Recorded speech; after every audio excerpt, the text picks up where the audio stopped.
Irma Griffin Stoward lived in fear the first 15 years of her life. I was scared to go to sleep at night. I'd be screaming at night. Don't let them get me. Don't let them get me. Growing up in the 40s for a black person in Mississippi was sometimes a dangerous thing.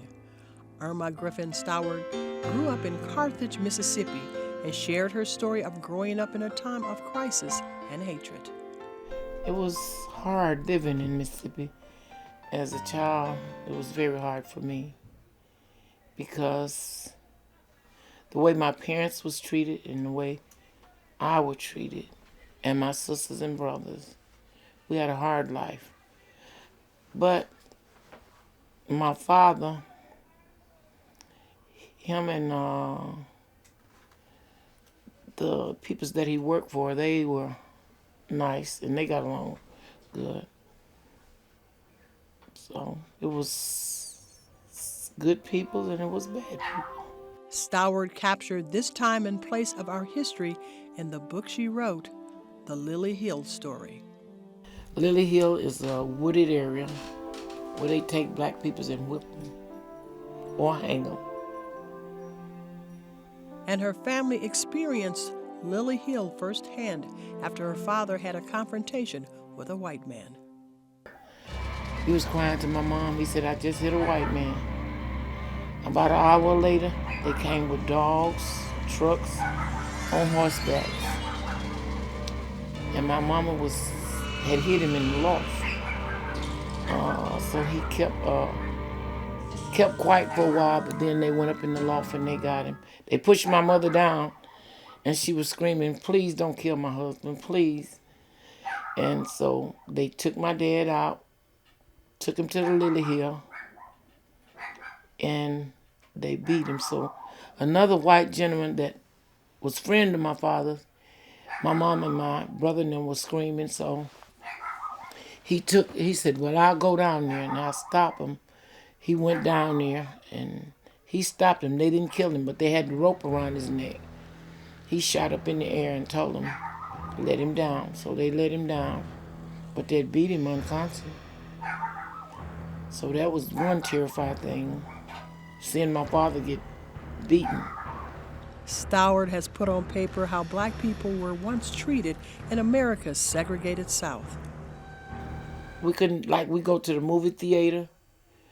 We couldn't sit with white people. We had to sit upstairs and they sit downstairs. We couldn't drink from the fountain. We couldn't get served at a table. We have to stand at the back door and they bring our stuff outside. And we were always called names, but we could never fight back. We have to take whatever we were called. We have to take it. And we were spit on. We still have to take that. And that was hard life for me. When she was 13, she was accosted by 6 white guys. I pleaded and I pleaded with her, let me go. Just let me go. One said, I'm going first. And I asked them, let me go. I said, I'll meet you on Friday. And they said, can we believe you? I said, yeah. So when I got in the house, they let me go. And when I got in the house, my mother and father was up. They said, didn't we hear you screaming out there? I lied. I said, no, because I was afraid if I tell my dad that he was going to do something, and my brother, he would have did something. Afraid they would be taken to Lily Hill. We got in the car, and they took us to a wooded area. And what they did, they had me in their car first. And I blamed myself for my friend all this time because I got her into trouble. So I had explained to the dude that I was sick because I had been raped already. He let me out. So then my friend had to get in there and be raped by 6 dudes. And I blamed myself for it. The pain of this incident has stayed with her, but there was no one who could have helped. And if they did, they may have been taken to Lily Hill.